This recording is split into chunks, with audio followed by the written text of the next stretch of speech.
제가 기도하고 오늘 성경 공부 시작하도록 하겠습니다. 주여, 영혼의 눈을 열어 주를 보게 하여 주옵소서. 연약하고 부족한 종들이 주님 앞에 나와 예배하고 찬양하오니 신령과 진정으로 예배할 때에 주님의 더욱더 기쁨을 얻게 해주시고 우리 안에 새 힘을 공급해 주시는 주님을 경험할 수 있도록 인도하여 주옵소서. 세대가 악하오니 정신을 차리고 깨어 기도할 수 있도록 인도하여 주시고 우리의 목적을 잃어버리지 않도록 인도하여 주시기를 원합니다. 예수께서 승천하시고 우리에게 맡기신 사명인 제자 삼으라 하셨던 이 말씀에 오늘도 확신을 얻고 미라이교회 성도들이 나와 말씀과 기도와 찬양과 경배로 주님께 영광을 올려드리오니 주님께서 홀로 영광 받아주시옵고 오늘 예배를 통해서 하나님을 경험할 수 있는 귀한 시간 될 수 있도록 축복하여 주시옵소서. 하나님의 더욱더 사람들이 다 모여 싸우니 마음을 합하여 성경을 띌 때에 주님이 우리의 구세주임을 깨닫는 귀한 시간이 될 수 있도록 은혜 베풀어 주시옵소서. 예수 그리스도의 거룩하신 이름 받들어 간절히 기도합니다. 아멘. 자, 우리 워크북 10페이지를 열어보시기 바랍니다. 워크북 10페이지.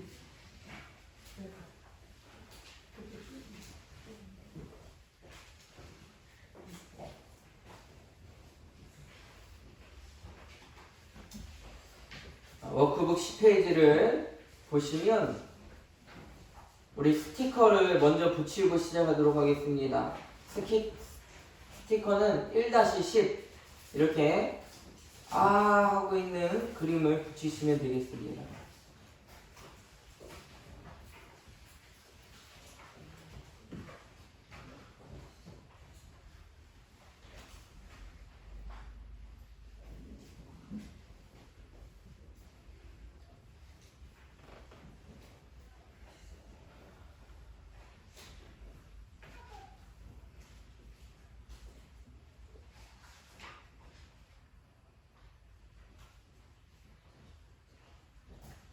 자, 우리 따라하도록 하겠습니다. 성경의 맥.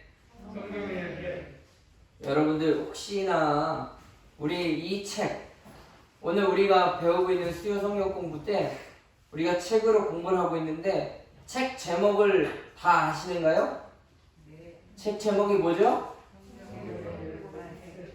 성경의 맥과 핵입니다. 성경을 읽을 때에 우리가 지루한 책이라고 생각하고 어려운 책이라고 생각해서 여태껏 성경을 좀 등한시했다면 성경을 어떻게 하면 더 바르게 읽고 재미있게 읽고 유익하게 읽을 수 있을까 도움을 주는 참고 도서입니다. 그러므로 여러분들 우리가 중심으로 생각해야 되는 것이 뭐냐면 제목에 다 나와 있어요. 성경의 맥 그리고 핵입니다. 이번 시간에는 성경의 맥이 무엇인지를 좀 공부를 해보도록 하겠습니다. 성경이 몇 권으로 되어 있습니까? 총 66권. 구약은 39권. 신약을 외울 수 있는 방법이 뭐죠?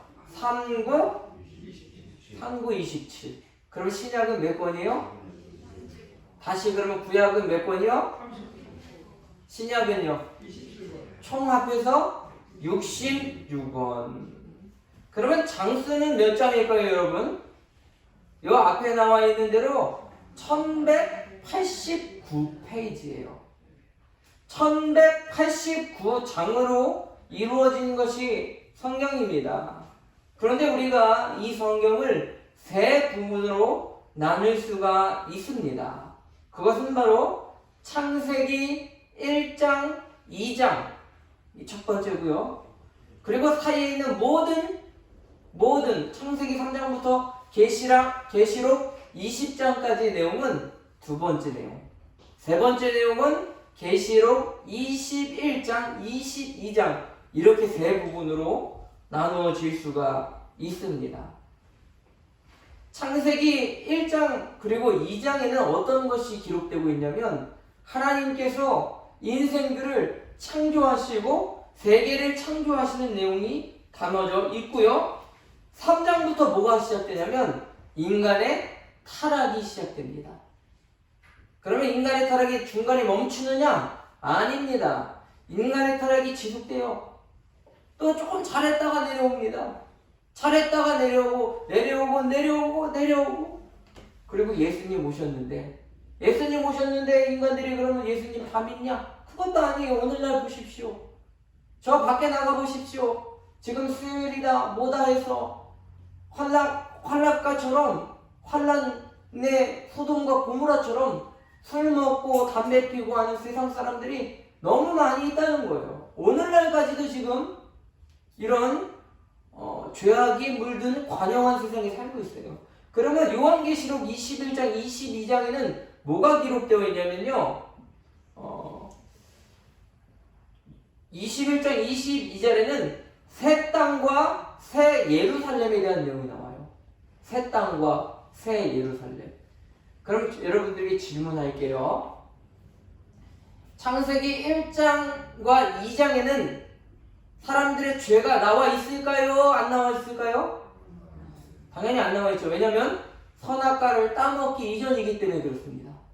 다시 한번 물어볼게요. 또 계시록 21장, 22장에 새 땅과 새 예루살렘, 하늘나라에 관련된 내용이 나와 있어요. 그 땅은 그러면 죄악이 있을까요? 없을까요?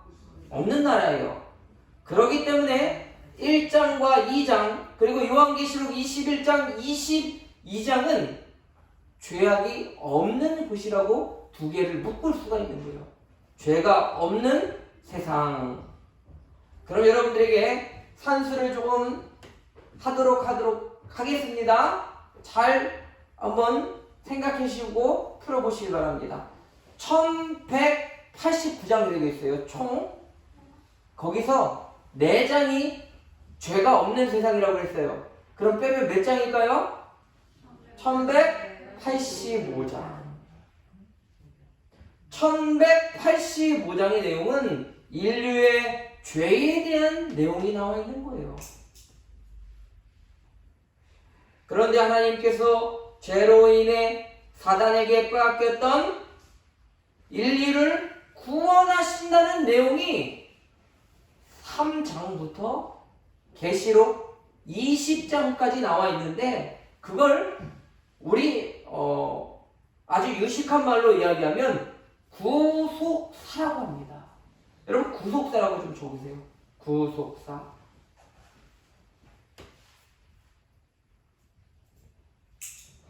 구속사라는 뜻은 이런 겁니다. 쓰세요.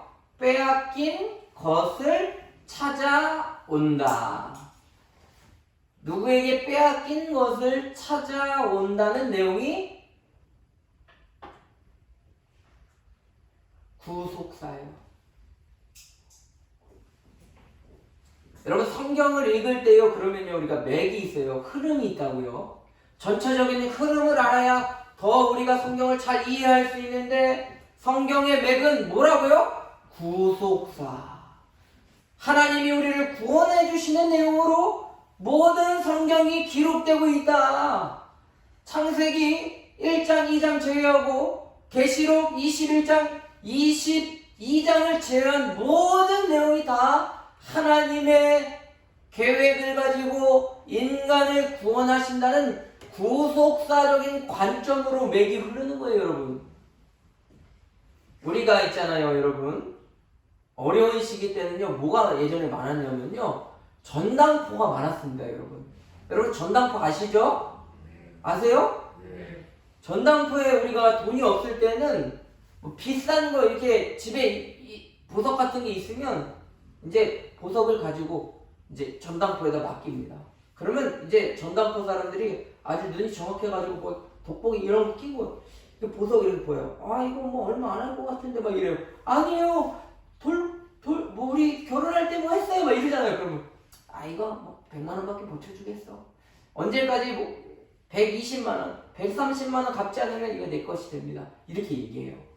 그러면 이제 우리가 이제 전당포에 보석을 맡겼다면 그 보석의 주인이 누구일까요, 여러분?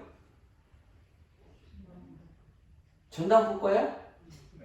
누구 거예요, 이게 원래? 우리 거예요. 지금 현재 우리가 돈이 없어서 잠깐 돈으로 바꾸었지만 사실은 이 소유권은 내 거예요, 내 거. 그런데 우리가 이 돈이 필요해서 맡긴 거예요.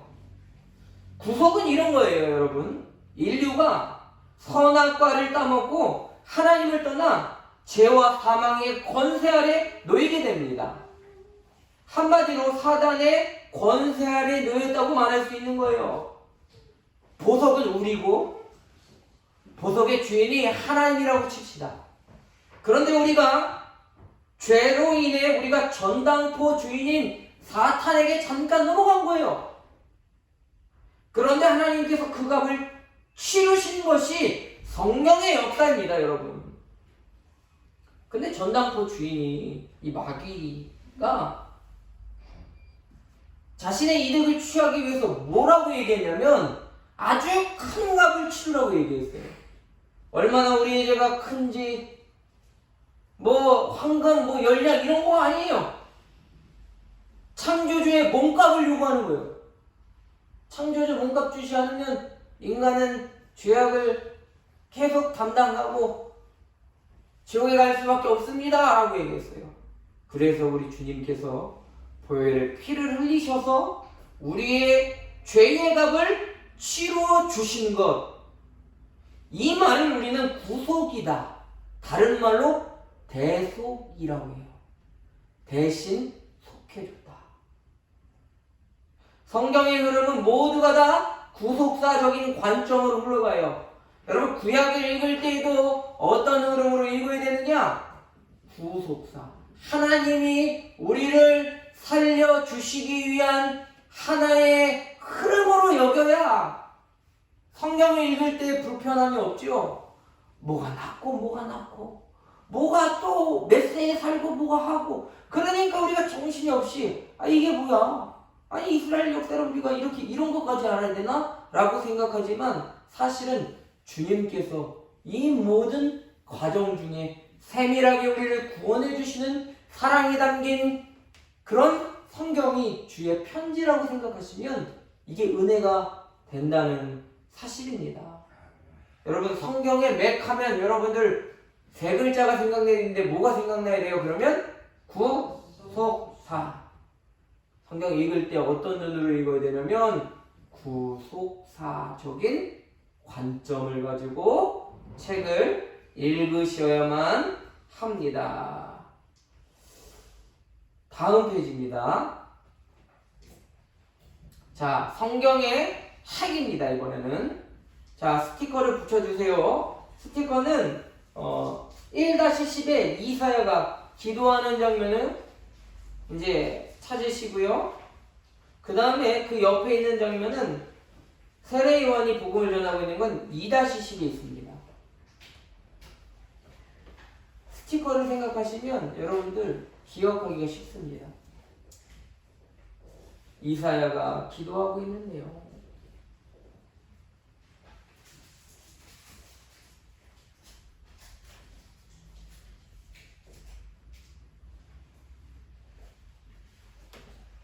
그리고 2-10에 이제 세례 요한이 예수님이 오실 것이다. 오신 예수님. 붙여주시면 됩니다.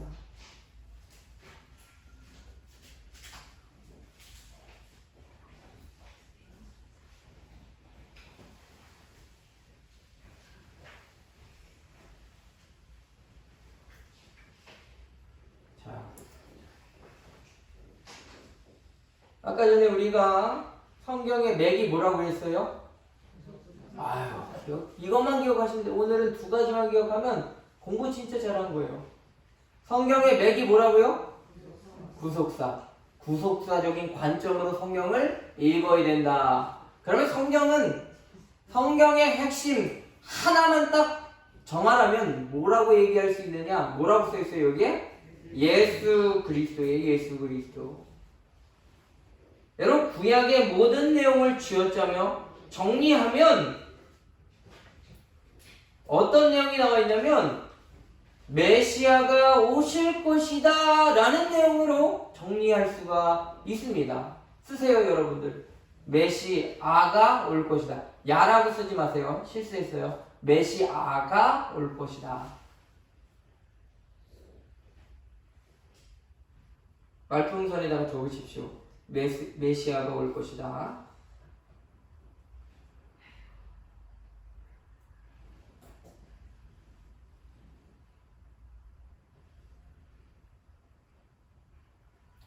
그럼 여러분 힌트를 줬으니까 신약에는 그러면 무슨 내용이 나올까요? 예수님이 메시아가 오셨다. 그리고 또 한 가지 내용이 또 나오죠. 메시아가 다시 오실 것이다. 재림 예수님. 자, 메시아가 오셨다. 그리고 다시 오실 것이다.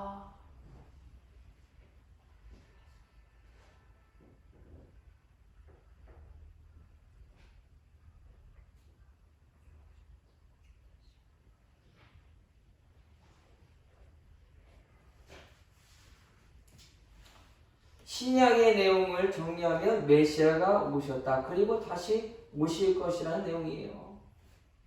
다시 정리합시다. 그러면 39권으로 이루어진 구약은요.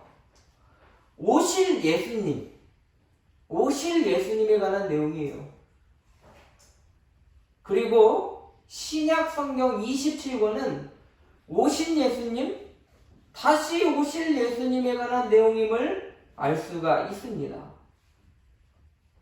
모든 성경의 핵심이 바로 구약에 오실 예수님, 그리고 신약에 오신 예수님, 다시 오실 예수님인데, 그러면 조금 질문거리가 하나 생길 수가 있어요, 여러분. 뭐가 생기냐면, 그러면 구약이 오실 예수 그리스도에 관해서 중심으로 써진 책이라고 했는데, 그럼 유대인은요 여러분 잘 그것을 알 수 있었을까 하는 내용입니다. 여러분 일단 그러면 다음 11페이지를 넘어가서 스티커를 2개를 붙이겠는데, 이 페이지에 보면 신부가 면사포를 쓰는 것과 면사포를 걷는 장면을 이제 붙여주시기를 바랍니다.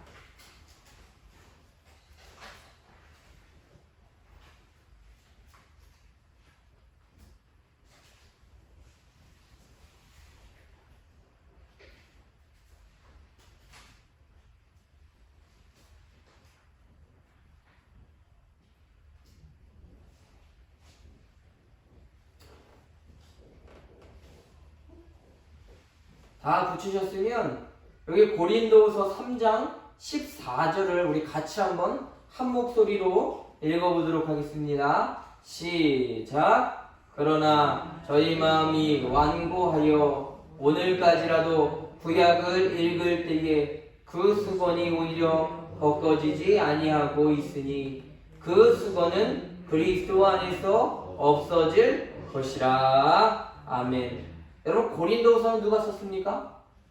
바울이 썼습니다. 바울의 의견에 따르면 구약시대 사람들이 예수님에 대해서 잘 알지 못했다는 뜻입니다. 이것은 마치 여기 신부가 결혼하기 전에 면사포를 써서 앞이 흐리게 보이는 것처럼 구약시대 사람은 그리스도를 어렴풋이 흐리게 알고 있다는 거예요. 그런데 오늘 제목과 같이 예수 그리스도를 통해서 구약의 수건이 벗겨졌다는 것을 우리는 알 수가 있습니다.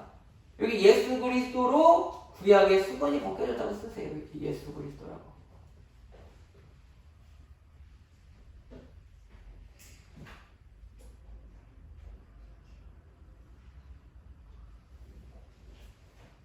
구약에 있는 사람들, 구약 시대에 살고 있는 사람들, 그리고 구약만 믿고 있는 사람들은요, 아직도요, 그 면사포가 벗겨지지 않아서 구약을 읽을 때에도 예수님을 구세주로 모시지 못하는 거예요.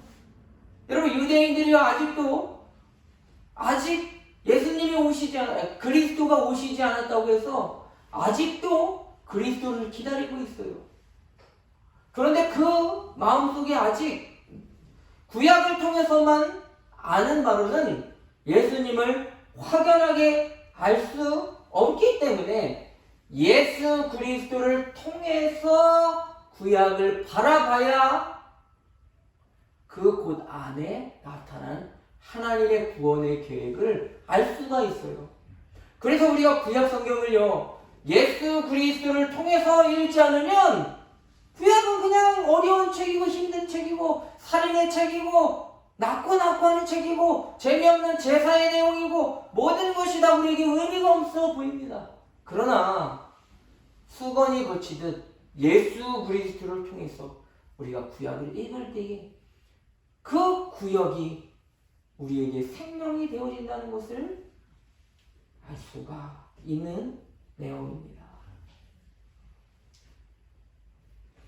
자, 그 다음으로 넘어갑시다. 11페이지 아래에 스티커북 2페이지에 2-11, 아까 전에 우리가 나와있는 야오 야오 하는 내용을 집어넣어 주시면 됩니다.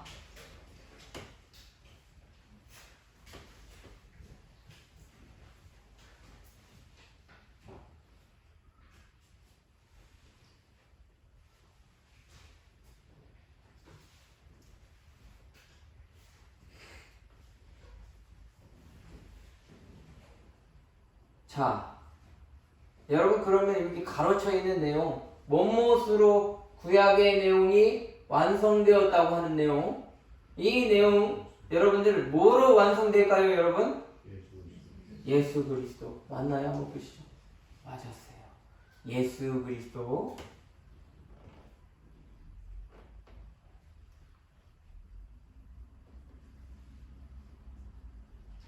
구약의 내용은요, 사실은 미완성입니다. 우리가 텔레비를 딱 틀면요, 여러분, 처음 우리가 드라마를 하기 전에 대대적으로 뭘 하냐면 방송에 대한 광고를 하게 됩니다.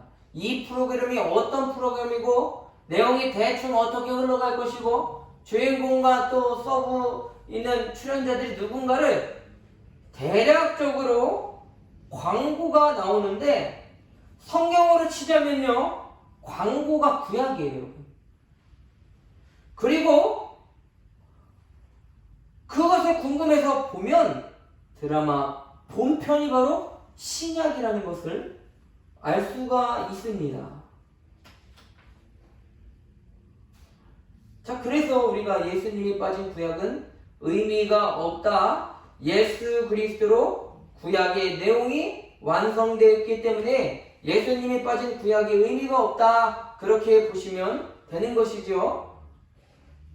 이것을 성경에서 뭐라고 이야기하냐면 이 히브리서 10장 1절을 통해서 우리가 알 수 있는 내용입니다. 보세요. 율법은 장차 오는 좋은 일의 그림자요, 또 참 형상이 아니므로 라고 히브리서에 이야기해주고 있습니다. 그림자 쓰시고 참 형상 쓰십시오. 우리 여기 있는 히브리서 10장 1절에 나와 있는 율법은 어떤 것을 의미하냐면 구약을 의미합니다. 율법 찍 긋고 구약이라고 쓰세요. 그래서 구약 성경은 장차 오는 세대에 좋은 일을 나타내는데 그 좋은 일이 바로 예수님을 의미한다. 여기 그림의 의미가 그렇습니다. 예수님이라는 글자 뒤에 그림자를 표현한 글자가 뭐라고 써 있어요? 여기 보면 예수님 뒤에 뭐라고 되어 있어요? 구약. 구약은 예수님의 그림자라는 거예요, 여러분.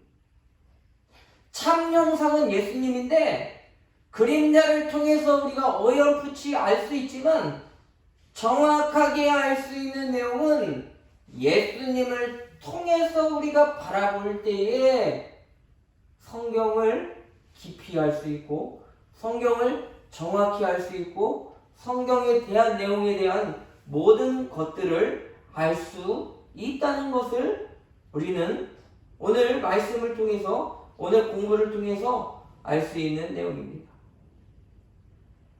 예수님께서 요한복음 5장 39절에 이렇게 말씀하고 계십니다.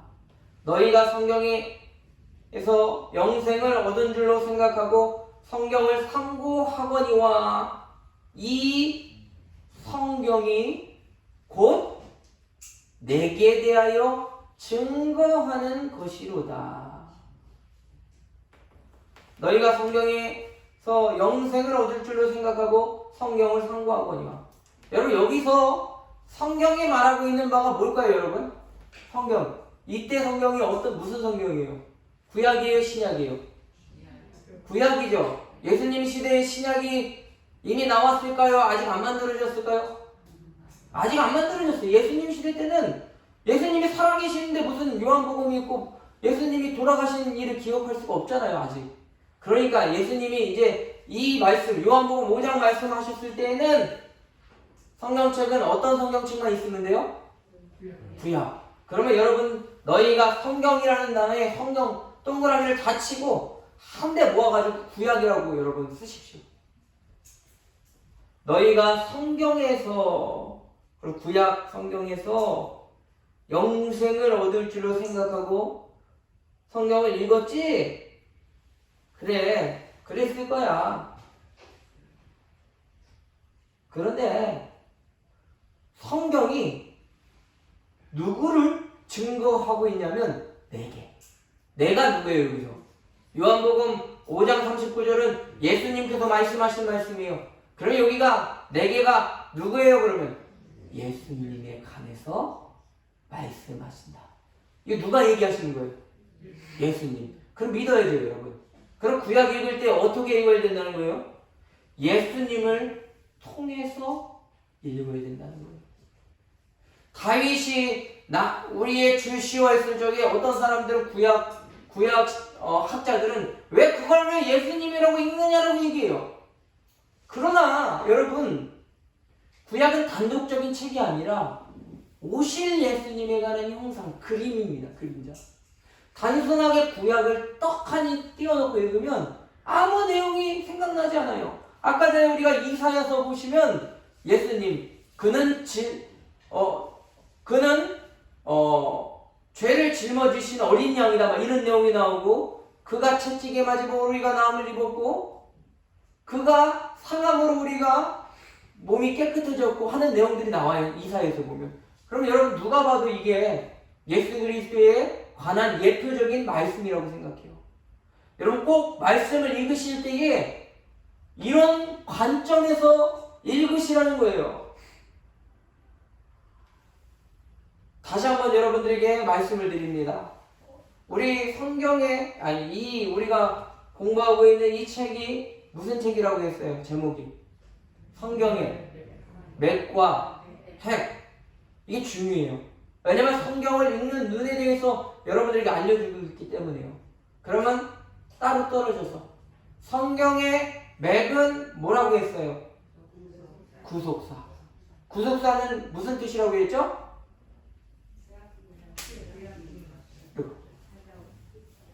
이게 뭐예요? 이것만 생각해보세요. 빼앗긴 것을 찾아왔다는 거예요. 마귀에게 빼앗긴 것을 찾아왔다. 전당포만 생각하시면 돼요. 전당포에게 이 보석을 빼앗겼는데 우리 하나님께서 자신의 아들인 그 생명의 값을 주시고 다시 찾아오신 구속사의 관점으로 모든 책을 읽어야 모든 것이 가능하다는 거예요. 그러면 맥은 그렇다 치고 그럼 성경의 핵심이 뭐예요? 그러면 예수님. 예수님이 성경에 분명하게 얘기하셨잖아요. 요한복음 5장 39절. 너희가 성경에 대하여 영생을 얻을 줄로 생각하고 성경을 상고하고 있냐. 지금 유대인에게 얘기하고 있는 거예요. 너네들 성경, 지금 구약 성경이 있지? 구약 성경만 읽으면 너 구원받을 줄 알고 믿었지? 근데 사실은 이 구약 성경은 예수 그리스도에 관한 내용임을 너희가 알지 못하면 결단코 천국에 들어가지 못한다는 거예요, 여러분. 그러므로 우리가 사나 죽으나 뭐로 살아야 돼요? 예수님으로 살죠. 성경을 읽을 때에도 무슨 눈으로 봐야 돼요? 예수님의 눈으로. 그리고 세상을 바라볼 때에도 예수님의 마음으로 바라보고 모든 것을 예수님으로부터 오는 능력으로 해야지만 모든 게 가능한 거예요. 심지어는 성경을 읽을 때에도 예수님의 눈으로 바라보지 않으면 이거는 다 말짱 꽝이고 사람들이 얘기하는 오류가 많은 책이라는 얘기를 해요. 근데 하나님의 말씀은 어떤 1.1도 변함이 없는 능력 있는 책이라고 분명히 성경은 기록하고 있어요. 그러면 여러분들 예수님의 마음으로 성경을 읽으셔야 됩니다. 그리고 그 내용의 전반적인 내용은 우리를 구원하시는 내용으로 가득 차 있다. 그러면 출애굽기에 나와 있는 이스라엘 사람들이 출애굽하는 여정이 우리를 통한 하나님의 사랑의 계획임을 알고 그렇게 읽으면 이스라엘에 대한 역사를 받아들이는 것과 하나님이 나를 구원해 주시는 것과는 아주 큰 차이가 있거든요. 출애굽을 읽을 때에도 예수님을 생각하시고 창세기를 읽을 때에도 예수님의 사랑을 생각하시고 그렇게 생각하시면 성경이 은혜가 된다는 내용이 오늘 본문에 있는 내용입니다. 오늘은 좀 짧았습니다, 여러분. 이 두 가지만 핵심을 가지고 가시면 될 것 같아요. 다음 주부터는 좀 시간을 더 길게 해서 쪼자작 늦게 하지 않고 스티커 붙이라고 그러면 붙이시고 뒤로는 들으시면서 쫙 좀 나가도록 할게요. 여러분 이제 성경의 맥과 맥이 뭐야? 핵이 뭐야? 라고 궁금해 하셨지만 오늘을 통해서 이제 알 수 있는 내용이 밝히 드러났어요. 성경의 맥은 구속사예요.